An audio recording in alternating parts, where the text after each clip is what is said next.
கர்த்தருக்கு ஸ்தோத்திரம். காலை மன்னா. கலக்கங்களின் மத்தியில் பரலோகம். பின்பு தேவன் ஜலத்தின் மத்தியில் ஆகாய விரிவு உண்டாகக்கடவது என்று சொன்னார்.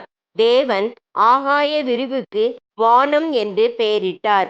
ஆதியாகமம் 1:6-7-8. ஆதியிலே தேவன் வானத்தை சிருஷ்டித்தது மட்டுமல்லாமல் ஆதியாகமம் 1:1 இரண்டாம் நாளிலும். ஆனால் முதல் முறையோடு ஒப்பிட்டு பார்க்கும்போது இப்போது முற்றிலும் வேறுபட்ட மூலப்பொருட்களைக் கொண்டு வானத்தை சிருஷ்டித்தார் என்பது கவனிப்பதற்கு சுவாரஸ்யமான ஒன்றாயிருக்கிறது.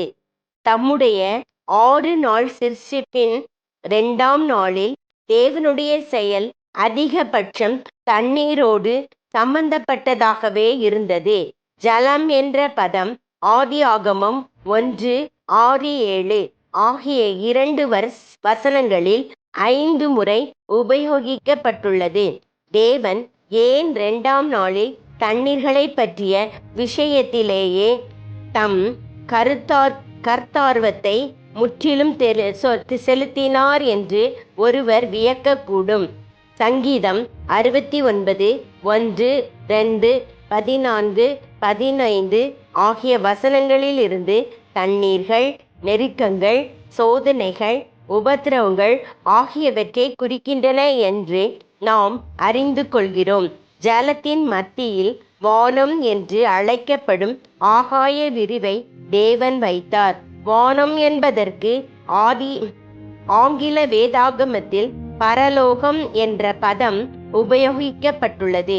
ஆகவே தேவ பிள்ளையே, ஜலங்கள் அல்லது கலகங்களின் மத்தியில் தேவன் நமக்காக ஒரு நரகத்தை அல்ல, ஒரு பரலோகத்தையே வைத்திருக்கிறார் என்பதை உணர்ந்து கொள்வது நமக்கு எவ்வளவு ஊக்கம் அளிப்பதாகவும் நம்மை பக்தி விருத்தி அடைய செய்வதாகவும் இருக்கிறது.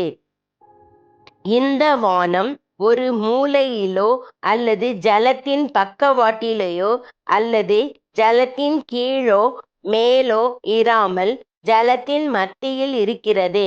கர்த்தருக்கு ஸ்தோத்திரம். அதுபோலவே நம்மை சூழ்ந்து இருக்கும் தண்ணீர்கள் அல்லது கலக்கங்கள் மத்தியில் நாம் பரலோகத்தை அனுபவிக்கும்படியாகவே நம்முடைய அன்புள்ள தேவன் அவைகளை அவ்வப்போது நம் ஜீவியத்தில் அனுமதிக்கிறார். ஆகவே நான் ஆழமான நிலையாத ஜலத்திற்குள் வந்திருக்கிறேன், வெள்ளங்கள் என்மேல் புரண்டு போகிறது.